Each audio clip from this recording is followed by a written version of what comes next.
Jag är inte rädd för monster, för de skrämmer inte mig. Fall de försöker några konster får de lov att akta sig.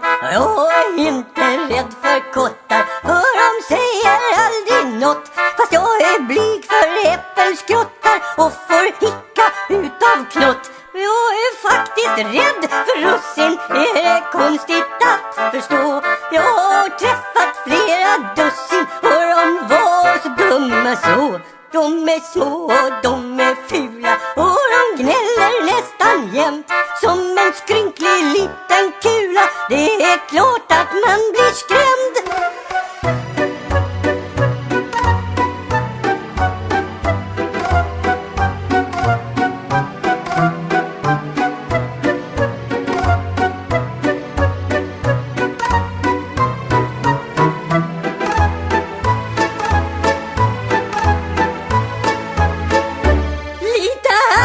På ett russin, aldrig någonsin vad du gör. Och försök inte vara buss.